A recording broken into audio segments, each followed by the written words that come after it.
বাস 1 kilometre টেনে নিয়ে গেল ট্রেন। কুমিল্লায় 12 জন নিহত। শোক জানিয়ে দুর্ঘটনা প্রতিরোধে নানা নির্দেশনা প্রধানমন্ত্রীর।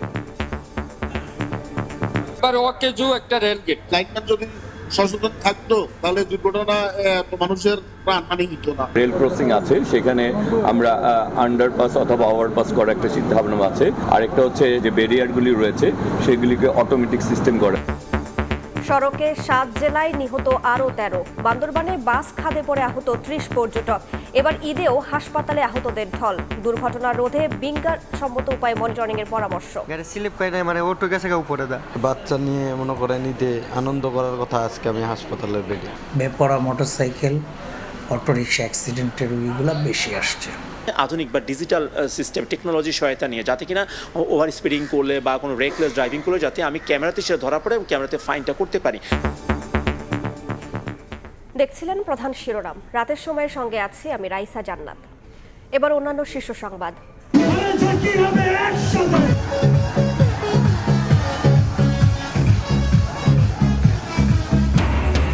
ঈদের ছুটিতে বাঁধ ভাঙা উচ্ছ্বাস। ওয়াটার কিংডমে মাতামাতি। সৈকত সাদা পাথর থেকে সুন্দরবন, সবখানেই পর্যটকের ঢল। পার্ক চিড়িয়াখানায় ছোটদের আনন্দের সঙ্গী বড়রাও। তারেক রহমানকে নিয়ে বিষোদ্গার করছে একটি গোষ্ঠী। ফ্যাসিবাদী আচরণ বন্ধের আহ্বান বিএনপি নেতা রিজভীর। সংস্কার ইস্যুতে ছাড় না দেওয়ার হুঁশিয়ারি বিরোধী দলীয় নেতার। বাংলাদেশে প্রভাব বিস্তারে 3 দেশের প্রতিযোগিতা। তিস্তা প্রকল্পে ঋণ প্রস্তাব চীনের। আমদানি নিষেধাজ্ঞা তোলার ইঙ্গিত ভারতের। বিনিয়োগে আগ্রহী যুক্তরাষ্ট্র।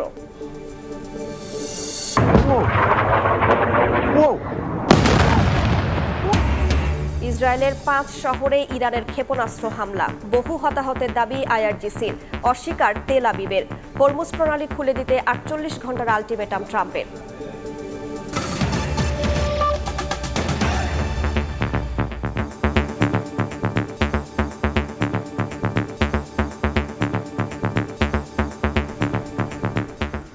কুমিল্লায় বাসকে টেনে হিঁচড়ে 1 কিলোমিটার নিয়ে যায় ট্রেন।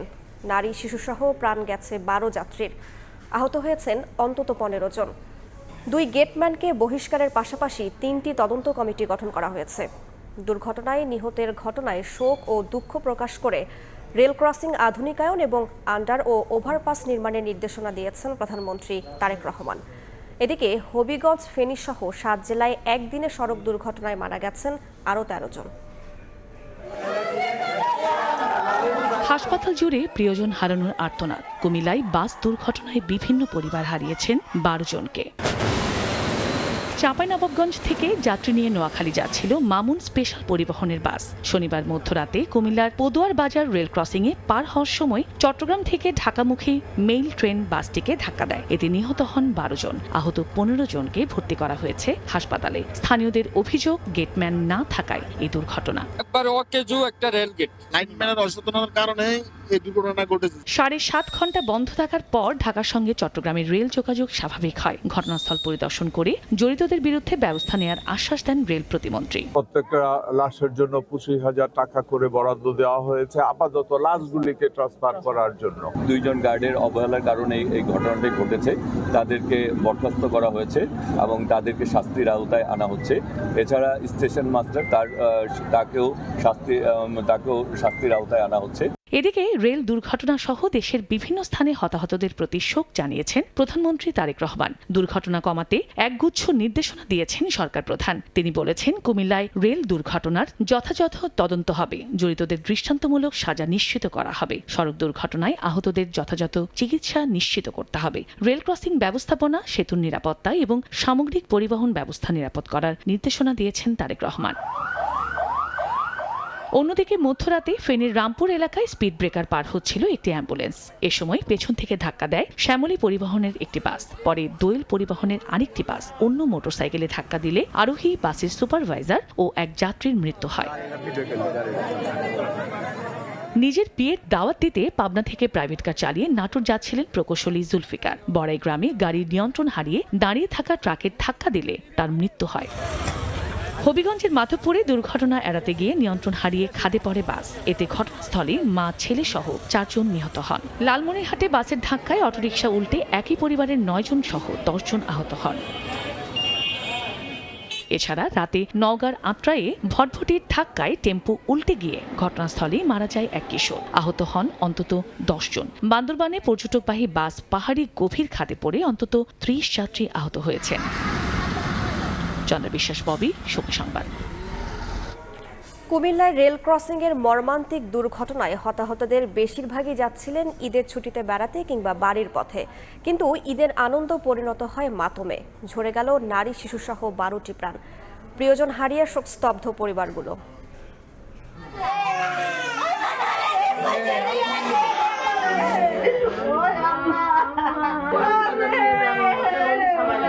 কেউ হারিয়েছেন সন্তান, কেউ স্বামী, আবার কেউ বাবা মা। হতাহতদের কেউ ফিরছিলেন বাড়িতে, আবার অনেকেই ছিলেন ঈদের ছুটিতে বেড়াতে যাওয়ার পথে।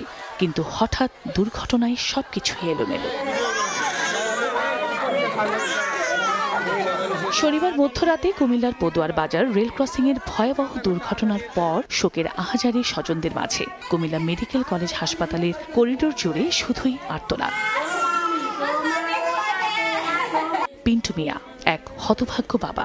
ঝিনাইদহের মহেশপুর উপজেলা থেকে স্ত্রী ও 2 সন্তানকে লক্ষ্মীপুরে শ্বশুরবাড়ি পাঠাচ্ছিলেন। নিজেও ছিলেন একই বাসে, তবে কাজের জন্য ঢাকার সায়দাবাদে নেমে যান তিনি। এরপরই দুর্ঘটনায় হারান স্ত্রী ও 2 সন্তানকে। মারা গেছে আমার 2 মেয়ে আর আমার ওয়াইফ। আমার এক মেয়ের বড় মেয়ের বয়স ছিল 6 বছর আর ছোটটা 3.5 বছর। দুর্ঘটনায় পিন্টু মিয়ার পরিবারের 3 জন সহ ঝিনাইদহের মহেশপুর উপজেলার সোনালী বেগমেরও মৃত্যু হয়। স্বামী ইমামুল ইসলাম ও শিশু আয়েশাকে নিয়ে নোয়াখালীতে বড় ছেলের বাড়ি যাচ্ছিলেন। এ ঘটনায় আহত হন স্বামী ও শিশু আয়েশা। সকালবেলা উঠে যখন ফোন দিয়েছি বাবা, তখন বলছে যে অ্যাক্সিডেন্ট ঘটছে। তারা ঈদের আনন্দের জন্য গেছিল, কিন্তু এভাবে যে কষ্ট নিয়ে ফিরতে হবে সবার, এই পরিবার যে এতটা কষ্টের ভিতরে যাবে, শুধু এই পরিবার না, আমাদের এই পুরো মহল্লায় যে এত শোকের ছায়া নেমে আসছে। একই জেলার সদর উপজেলার জোহাদ বিশ্বাস ঝিনাইদহ থেকে যাচ্ছিলেন শ্বশুরবাড়ি। স্বামীর জন্য হাতে ঈদের মেহেদি পরে অপেক্ষায় ছিলেন স্ত্রী। সেই মেহেদি হাতেই হিমঘরের সামনে 8 মাসের শিশু মরিয়মকে নিয়ে কাঁদছেন অঝরে। রাত্রে 4টা বাজে আমার কাছে ফোন গেছে যে আমার ছেলে বলতেছে, আব্বা আপনার বউ আর আপনার নাই। মায়ের সঙ্গে ঈদ পালন করতে ঢাকার কামরাঙ্গীরচরের ব্যবসায়ী মোহাম্মদ রায়হান স্ত্রী ও 6 মাসের শিশুকে ঢাকায় রেখে বাড়ি ফিরছিলেন, কিন্তু মা রেহানা বেগম ফিরে পেলেন সন্তানের নিথর দেহ। রোববার সন্ধ্যা 6টায় রায়হানের মরদেহবাহী অ্যাম্বুলেন্স তার বাড়ির নোয়াখালীর সদরের ফাজিলপুর গ্রামে পৌঁছালে এলাকায় নেমে আসে শোকের ছায়া। হেও বড় এক বাপের এক ছেলে, আর কোনো বাড়িটাই নেই।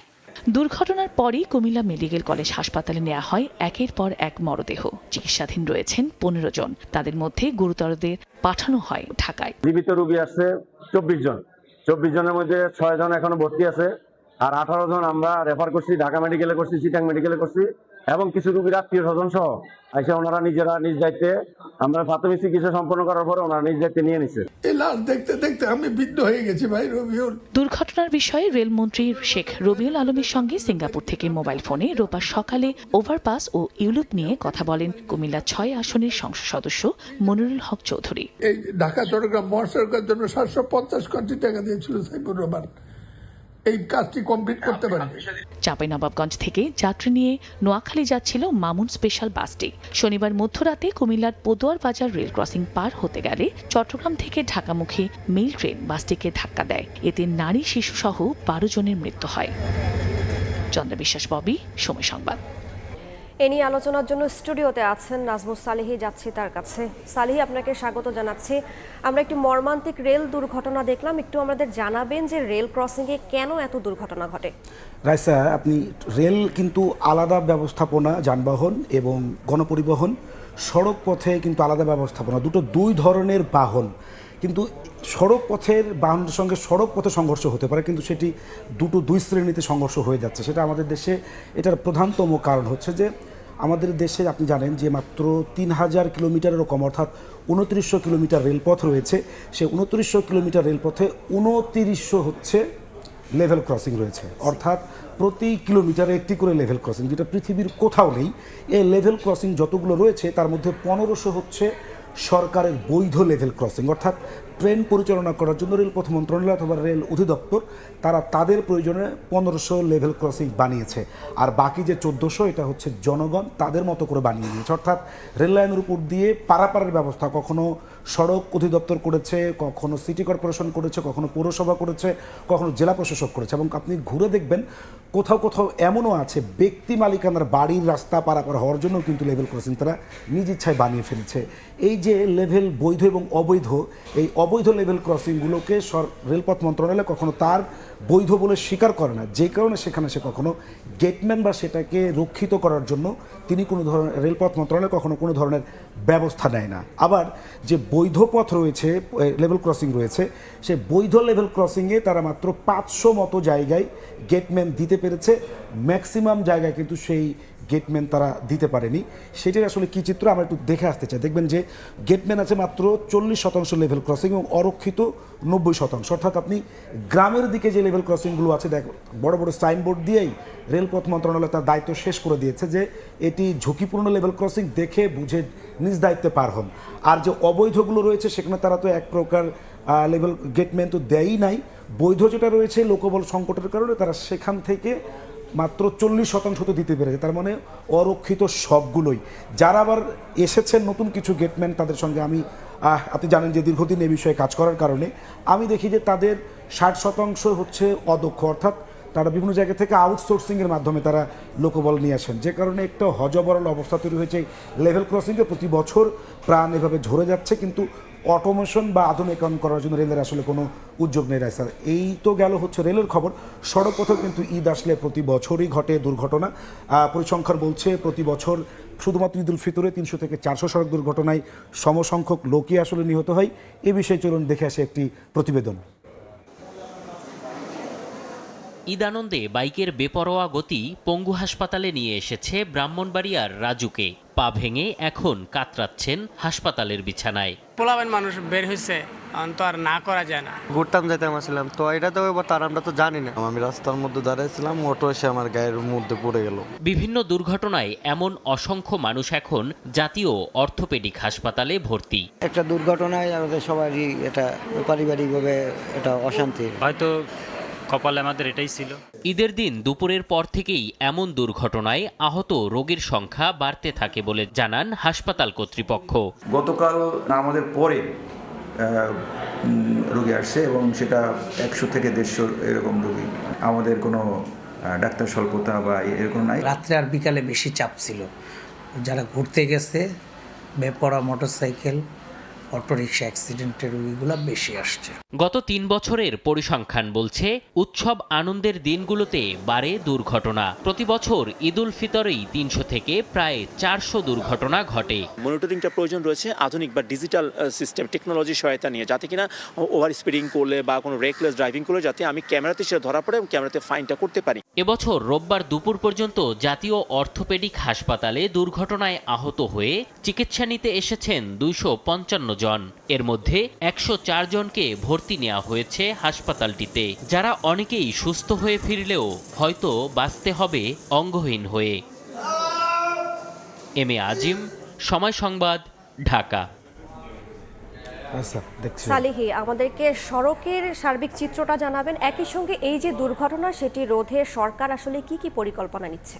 আমি যেটি বলছিলাম শুরুতে, রেলের একটা ইনফরমেশন দিতে চাই। এই কারণে সরকার সিদ্ধান্ত নিয়েছে আর কোনো লেভেল ক্রসিং রাস্তার সঙ্গে তারা করবে না। যেখানে জনবহুল এরিয়া তারা হচ্ছে সেটা আন্ডারপাস করে দিবে, যাতে নিচ দিয়ে বাস চলাচল করতে পারে, উপর দিয়ে রেল চলাচল করতে পারে। সেটা প্রথম শুরু হয়েছে পদ্মা সেতু রেল লিঙ্ক প্রকল্প দিয়ে, এবং রাজধানীর টিটিপাড়া এরকম একটি প্রকল্প আছে, সেটি বাস্তবায়ন হয়েছে, যে কারণে সেখানে একেবারেই লেভেল ক্রসিংয়ে দুর্ঘটনার সংখ্যা কিন্তু কমে এসছে। আর এইখানে যেটি আপনি সড়ক পথে, সেটি আসলে পরিসংখ্যানটা অনেকটা কম। সেই পরিসংখ্যানটা যদি আমরা দেখে আসি, যে দুর্ঘটনাগুলো শুধুমাত্র বড় দুর্ঘটনা হয় সেগুলো প্রতিবেদনে আসে, সেগুলোই আমরা দেখতে পারি। কিন্তু এর চাইতে আরও বড় বড় ঘটনা, ছোট ছোট ঘটনা আছে যেগুলো আসলে কাউন্টেবল হয়ে ওঠে না, যে কারণে এটি অনেক অল্প করে দেখা যাচ্ছে।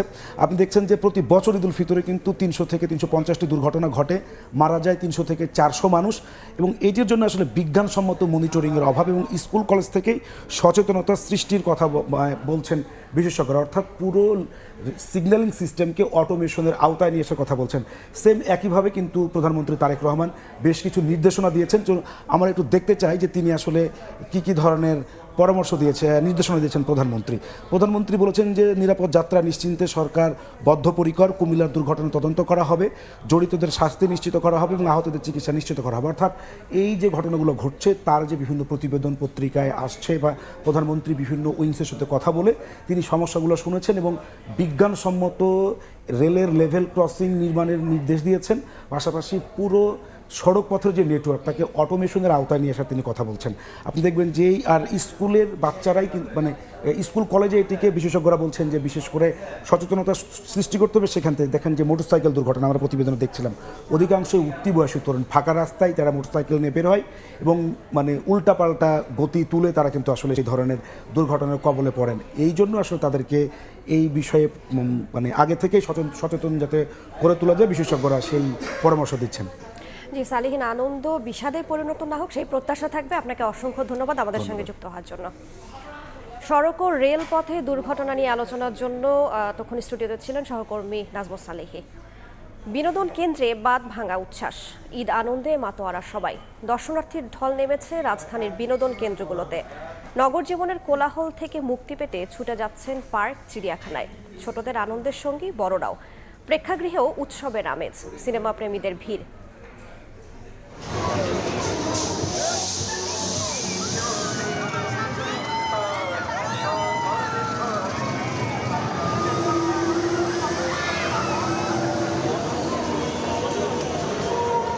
নগর জীবনের কোলাহল আর ইটকাঠের শহর থেকে মুক্তি পেতেই যেন ছুটে আসা শিশুর হাসি, তরুণের উচ্ছ্বাস আর প্রবীণের অবসর, সব মিলিয়ে ঈদ আনন্দে মেতেছে গোটা দেশ। গান বাজনার তালে তালে নাচ, সঙ্গে জলকেলি, বাঁধ ভাঙা উল্লাস আর উচ্ছ্বাসে যেন সব ক্লান্তি এক নিমিষে ভুলে গেছে সবাই। ঈদকে ভাগাভাগি করে নেওয়ার জন্য আমরা এখানে শ্রীপুর থেকে এসেছি, এসে অনেক রাইড দেখেছি, অনেক ভালো লাগতেছে। ঈদের আনন্দে আমরা সবাই ভাগাভাগি করে নিচ্ছি। গল্পের বইয়ে দেখা পশু পাখি এখন হাঁটছে চোখের সামনে। বিস্মিত চোখে এই দৃশ্য দেখে অবাক বাবা মায়ের সঙ্গে ঘুরতে আসা ছোট্ট সোনামণি। গল্পতে আমি সারস পাখি দেখেছিলাম, এই জন্য আমার অনেক সারস পাখি দেখার ইচ্ছা ছিল। বাচ্চা বায়না ধরতেছে, চিড়িয়াখানায় প্রথমে আসছে, এখন আনন্দ লাগতেছে। বাচ্চা কাছে অনেক পশু পাখি চেনে না, এই জন্য আমরা চিড়িয়াখানা আসছি। নাগরদোলা, মিনি ট্রেন, ঘোড়ার গাড়ি, বাদ যাচ্ছে না বাম্পার কার, বাউন্সি ক্যাসেল। সবকিছুই যেন এখন শিশুদের দখলে। হাসি, খেলা আর উচ্ছ্বাসে মুখর পুরো মেলা প্রাঙ্গণ। আমরা শিশু মেলায় এসে খুব ভালো লাগছে। ঘোড়া গাড়িতে চলেছি, তারপর ট্রেনে চলেছি। আমি আমার বাবার সাথে এখানে এসেছি। শিশু মেলায় এসে আমার অনেক ভালো লাগছে। যদি আরো বিনোদন কেন্দ্র হয় ঢাকার ভিতরে, তা আমাদের জন্য সুবিধা হবে, বাচ্চাদের জন্য সুবিধা হবে। এদিকে রাজধানীর সিনেপ্লেক্সগুলোতেও ঈদের আমেজ। সিনেমা প্রেমীদের কারো পছন্দের তালিকায় রোমান্টিক মুভি, আবার কারো পছন্দ অ্যাকশন ধর্মী। আমরা বছরে একটা ছবি দেখি শুধু সিনেমা হলে এসে। আমার কাছে প্রত্যাশা খুব ভালো লাগছে। আমরা প্রতি বছরে এই সিনেমা হলে আসি। পছন্দের ভিন্নতা থাকলেও যান্ত্রিক শহরে ব্যস্ত জীবনের ফাঁকে এমন ঈদ উদযাপনের সুযোগ হাতছাড়া করতে চান না কেউ। জিনাতারা যশোয়া, সময় সংবাদ, ঢাকা। এবার ঈদ যাত্রার খবর।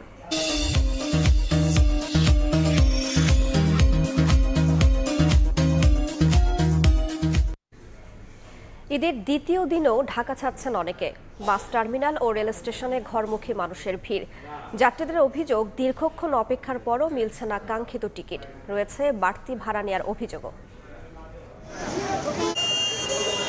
ঈদের পরদিনও মহাখালী বাস টার্মিনালে বাড়ি ফেরা মানুষের চাপ। ঢাকার আশপাশের জেলার রুটগুলোতেও ভিড় বেশি। এছাড়া পরিবার নিয়ে বেড়াতে বের হয়েছেন অনেকেই।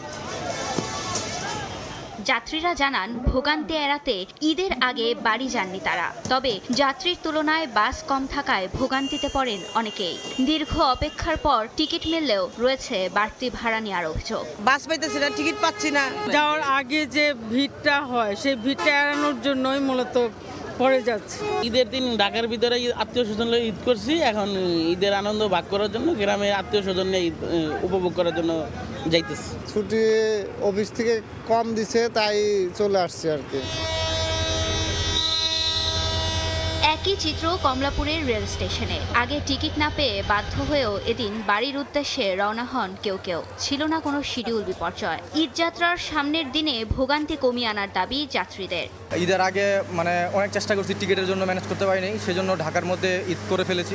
এখন দেশে যাচ্ছি পরিবারের সাথে আর একটু আনন্দ ভাগাভাগি করার জন্য। পরিবারের অন্য সদস্যদের সাথে সাক্ষাৎ করার জন্য ঈদের পরের দিনে আমাদের প্ল্যান ছিল, তো সবাইকে নিয়ে আলহামদুলিল্লাহ যাত্রা শুরু করছি আর কি। ঈদের আগে টিকিট পেয়েছি না, এই জন্য ঈদের পরের দিন যেতেছি আর কি। এদিকে রোববার ভোরে সদরঘাটে একে একে ভিড়তে থাকে বিভিন্ন জেলার লঞ্চ, যাদের কেউ কেউ পরিবারের সঙ্গে ঈদ করতে বাড়ি গিয়েছিলেন 3 থেকে 4 দিন আগে। কেউ আবার ফিরছেন একদিনের ছুটি শেষে। কালকে গেছিলাম মার লগে ঈদ করতে, আজকে চলে আইছি কাজের লিগা। আমি গেছি ঈদের 2 দিন আগে, আজকে আসছি, ওর কাজ আছে তো এই কারণে চলে আসলাম। বাবার সাথে ঈদ করছি, ঈদ করে আজকে রাত্রে আবার আমাদের অফিস আছে, আবার চলে আসলাম ভাই। সবার মন খারাপ, কেননা এখন তো কিছু করা নাই, যেহেতু ইমার্জেন্সি, এখানে একটু সমস্যা, চলে আসছে এই কারণে। কোনো ঝক্কি ঝামেলা ছাড়া ফিরতে পেরে স্বস্তি প্রকাশ করেন রাজধানীমুখী মানুষ। ফারিয়া ফারুকি, সময় সংবাদ, ঢাকা। প্রধানমন্ত্রী তারেক রহমানকে নিয়ে বিষোদ্গার করছে একটি গোষ্ঠী। নয়াপল্টনে ব্রিফিংয়ে এ মন্তব্য করেছেন বিএনপির সিনিয়র যুগ্ম মহাসচিব রুহুল কবির রিজভী। ঝিনাইদহে আইনমন্ত্রী বলেছেন, জিয়া পরিবারের মতো নির্যাতিত আর কেউ নেই। আর চট্টগ্রামে অর্থ ও পরিকল্পনা মন্ত্রী বলেন, যুদ্ধ পরিস্থিতি দীর্ঘায়িত হলে অর্থনীতিতে চাপ বাড়বে। খানিকের বেশি ঈদের ছুটিতেও ব্যস্ত সময় কাটাচ্ছেন বিএনপির জ্যেষ্ঠ নেতৃবৃন্দ ও সরকারের মন্ত্রীরা। নয়াপল্টনে দলের কেন্দ্রীয় কার্যালয়ে মহান স্বাধীনতা ও জাতীয় দিবস উপলক্ষে বিএনপির কর্মসূচি জানাতে এই সংবাদ সম্মেলন।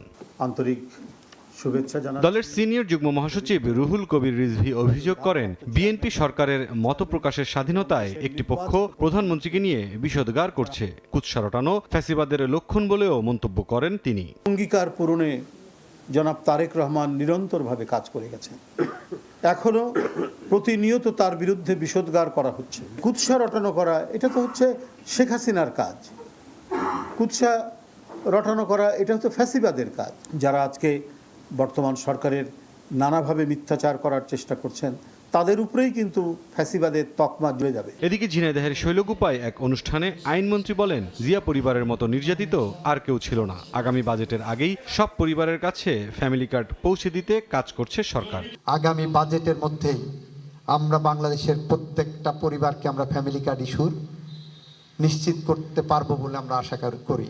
চট্টগ্রামে নগরীর মেহেদীবাগে নিজ বাসভবনে অর্থ ও পরিকল্পনা মন্ত্রী আমির খসরু মাহমুদ চৌধুরী বলেছেন, যুদ্ধ পরিস্থিতি দীর্ঘ হলে দেশের অর্থনীতিতে চাপ বাড়বে। যে যুদ্ধ মধ্যপ্রাচ্যে, সেটার কারণে অর্থনীতির বড় চাপ সৃষ্টি হচ্ছে এবং এই যুদ্ধ যদি চলতে থাকে, চাপটা আরও বাড়তে থাকবে। তো সেই ক্ষেত্রে আমাদের পক্ষ থেকে আমরা প্রয়োজনীয়, বিশেষ করে যে জ্বালানি সিকিউরিটি, নিরাপত্তা, সেখানে আমরা খুব সজাগ আছি। একই শহরের নিজ বাসভবনে ভূমি প্রতিমন্ত্রী মীর হেলাল জানিয়েছেন, আগামী 6 মাসের মধ্যে ভূমি মন্ত্রণালয়ের দুর্নীতি সর্বনিম্ন পর্যায়ে নিয়ে আসবে সরকার। আগামী 6 মাসের মধ্যে আমরা একটি কর্মযজ্ঞ হাতে নিচ্ছি, যেখানে দুর্নীতিটা 0 পর্যায়ে না নামালেও একেবারে 1 ডিজিট কোটার মধ্যে পার্সেন্টেজে আমরা ঢুকিয়ে আনতে পারি।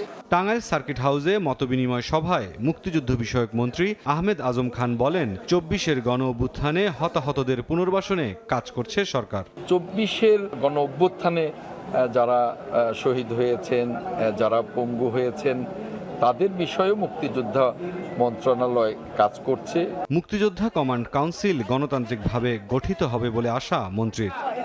মুরসালিন হক জুনায়েদ, সময় সংবাদ। সংবিধান সংস্কার ইস্যুতে ছাড় না দেওয়ার হুঁশিয়ারি দিয়েছেন জামায়াত আমির ও বিরোধী দলীয় নেতা ডাক্তার শফিকুর রহমান। সকালে সিলেটে ঈদ শুভেচ্ছা বিনিময় অনুষ্ঠানে ঈদ যাত্রার বিশৃঙ্খলার অভিযোগ করে সরকারের গাফিলতিকে দায়ী করেন তিনি। আমরা শেষ দিবসের বিষয়টা উত্থাপন করে ফেলেছি আর স্পিকার এটাকে এন্ডোর্স করেছেন ইন এনি ফর্ম, কাজেই এটা কিন্তু এখন ট্র্যাকটে উঠে গেছে। এখন সরকারি দলের জন্য রাস্তা খোলা, আমাদের জন্য রাস্তা খোলা। তারা যদি এখান থেকে সলিউশন নিতে চান, এটা ওপেন হয়ে গেল। আর যদি নিতে চান না, তাহলে আমরা আমাদেরটা প্রেস করতেই থাকবো, পরেও করবো, বাইরেও। ইনকিলাব মঞ্চের আহ্বায়ক শরীফ ওসমান হাদি হত্যা মামলার প্রধান আসামি ফয়সাল করিম মাসুদ ও তার সহযোগী আলমগীর শেখকে রিমান্ড শেষে কারাগারে পাঠিয়েছেন কলকাতার আদালত। 14 দিনের পুলিশ রিমান্ড শেষে রোববার সকালে স্বাস্থ্য পরীক্ষার জন্য তাদের বিধাননগর হাসপাতালে নেওয়া হয়। পরে দুজনকে হাজির করা হয় বিশেষ আদালতে। কারাগারে তাদেরকে জিজ্ঞাসাবাদের অনুমতি পেয়েছে ভারতীয় জাতীয় গোয়েন্দা সংস্থা। গত 8 মার্চ পশ্চিমবঙ্গের বনগাঁ এলাকা থেকে ফয়সাল করিম মাসুদ এবং আলমগীরকে গ্রেফতার করে পুলিশ। পরে স্থানীয় আদালত তাদের 14 দিনের পুলিশ রিমান্ডে পাঠায়। গত 12 ডিসেম্বর ঢাকার পল্টনে গুলিতে গুরুতর আহত হন ওসমান হাদি। 18 ডিসেম্বর সিঙ্গাপুরে চিকিৎসাধীন অবস্থায় তার মৃত্যু হয়। নতুন সরকার দায়িত্ব নেওয়ার পর বাংলাদেশে প্রভাব বিস্তারে মরিয়া যুক্তরাষ্ট্র, চীন ও ভারত। তিস্তা প্রকল্পে বড় অঙ্কের ঋণ সহায়তার প্রস্তাব দিয়েছে চীন।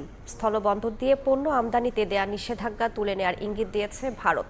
বাংলাদেশে বিনিয়োগে আগ্রহ দেখিয়ে অশুল্ক বাধা দূর করার কথা বলেছে যুক্তরাষ্ট্র। মধ্যপ্রাচ্য সংঘাতে জ্বালানি সহায়তার আশ্বাস দিয়েছে 3 দেশই। এমন প্রেক্ষাপটে দেশের স্বার্থ বিবেচনায় সরকারকে সিদ্ধান্ত নেওয়ার পরামর্শ অর্থনীতিবিদদের। শুভকামনার রিপোর্ট। আওয়ামী লীগ আমলের শুরুতে পদ্মা সেতু সহ কয়েকটি মেগা প্রকল্পে ঋণ সহায়তা দেয় অন্যতম উন্নয়ন সহযোগী চীন। তবে শেখ হাসিনার শাসন আমলের শেষ ভাগে ঋণের প্রতিশ্রুতি শূন্যের কোটায় নামায় বেইজিং। একই অবস্থা ভারতের ক্ষেত্রেও।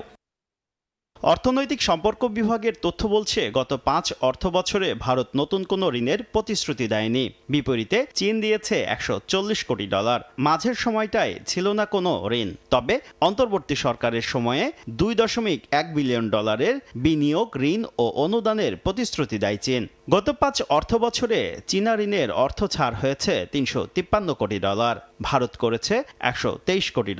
আর ইআরডির হিসেবে সরাসরি ঋণ সহায়তা দেয়নি যুক্তরাষ্ট্র। তবে বিএনপি সরকার দায়িত্ব নেওয়ার পর প্রভাবশালী এই 3 দেশের দৌড়ঝাঁপে ক্রমেই পাল্টে যাচ্ছে দৃশ্যপট। গেল 8 মার্চ অর্থমন্ত্রীর সঙ্গে বৈঠক শেষে স্থলবন্দর দিয়ে পণ্য আমদানির নিষেধাজ্ঞা তুলে নেয়ার ইঙ্গিত দেয় Bharat. Both sides can work more closely together, how we can promote trade volume, how we can promote Bangladeshi exports to India. একদিন পরই অর্থ মন্ত্রণালয়ে ছুটে যান চীনা রাষ্ট্রদূত ইয়াও ওয়েন। তিস্তা প্রকল্প বাস্তবায়নে ঋণ সহায়তার কথা জানান তিনি। More than 10 projects carry on and we're discussing it. We can come up with figures. Some Tista River projects we are going to build 1,000 hospital in Bangladesh. চীন ও ভারতের এই তৎপরতার মধ্যে পিছিয়ে নেই যুক্তরাষ্ট্র। অর্থমন্ত্রীর সঙ্গে বৈঠক সেরেছেন মার্কিন রাষ্ট্রদূত ব্রেন্ট ক্রিস্টেনসেন। দীর্ঘমেয়াদে দেশটির কাছে এলএনজি সহায়তা চায় বাংলাদেশ। আলোচনায় প্রাধান্য পায় অশুল্ক বাধা দূর করতে সহকারী মার্কিন পররাষ্ট্রমন্ত্রী পল কাপুরের তাগিদও। আমেরিকান বিনিয়োগ এই দেশে আসবে সেটার জন্য 2-1টা প্রতিবন্ধকতার কথা উল্লেখ করেছেন, যে এইগুলি দূর করলে আমেরিকান বিনিয়োগের জন্য সেটি সহজতর হবে, বাংলাদেশ একটা উর্বর ভূমি হবে।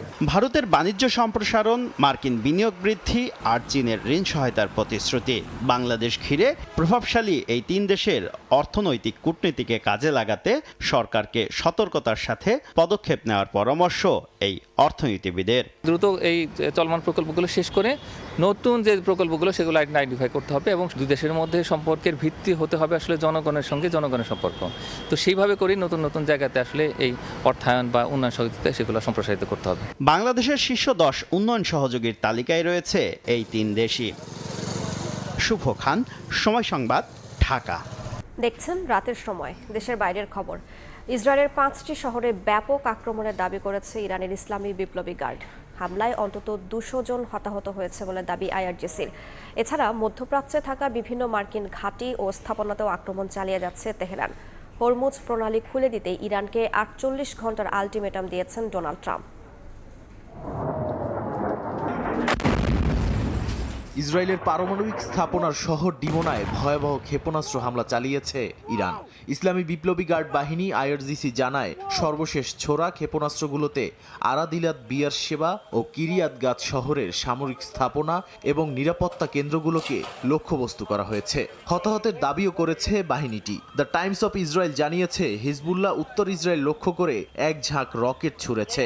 জবাবে তেহরানের সরকারি স্থাপনাগুলোতে বিধ্বংসী হামলা শুরু করেছে তেল আবিব। রাজধানী ছাড়াও বেশ কয়েকটি স্থানে হামলার দাবি করেছে ইসরায়েল। যুক্তরাষ্ট্র ইসরায়েলের বিরুদ্ধে পারস্য উপসাগরে ব্যক্তিগত মালিকানার জাহাজে হামলার অভিযোগ করেছে ইরান।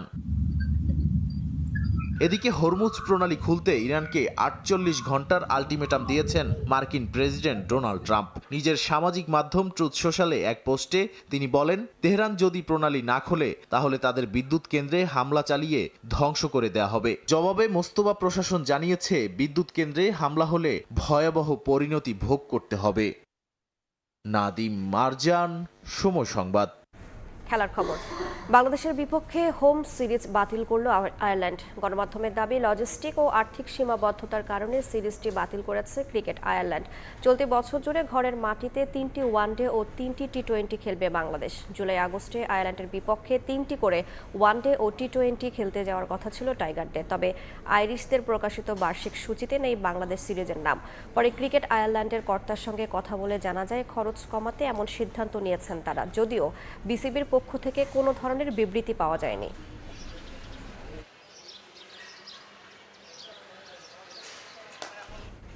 পাকিস্তান আফগানিস্তান সংঘাত ও মধ্যপ্রাচ্যে যুদ্ধ পরিস্থিতিতে ক্রিকেটারদের পিএসএল খেলতে পাঠাবে কিনা তা ভেবে দেখছে বিসিবি।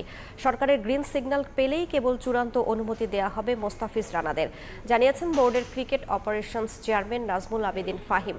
মন্ত্রণালয়ের পাশাপাশি ক্রিকেট বোর্ডও ঝুঁকির বিষয়টি পর্যবেক্ষণ করবে।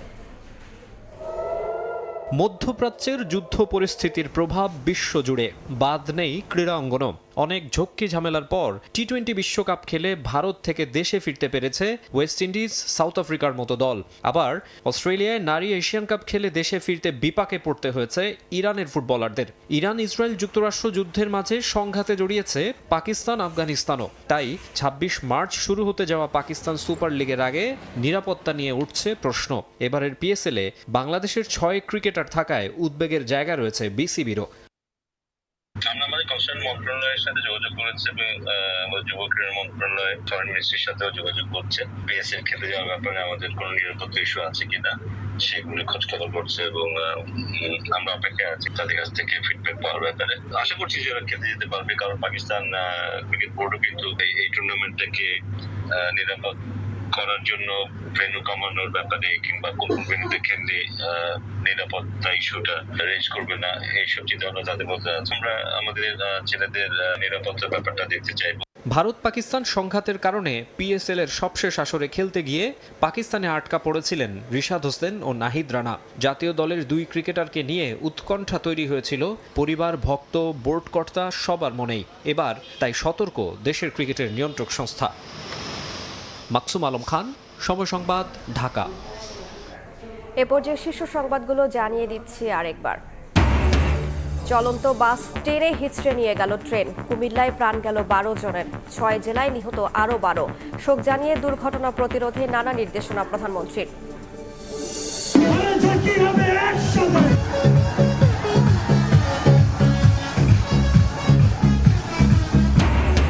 ঈদের ছুটিতে বাঁধ ভাঙা উচ্ছ্বাস, ওয়াটার কিংডমে মাতামাতি। সৈকত, সাদা পাথর থেকে সুন্দরবন, সবখানেই পর্যটকের ঢল। পার্ক, চিড়িয়াখানায় ছোটদের আনন্দের সঙ্গী বড়রাও। এবং তারেক রহমানকে নিয়ে বিষোদ্গার করছে একটি গোষ্ঠী। ফ্যাসিবাদী আচরণ বন্ধের আহ্বান বিএনপি নেতা রিজভীর। সংস্কার ইস্যুতে ছাড় না দেওয়ার হুঁশিয়ারি বিরোধী দলীয় নেতার।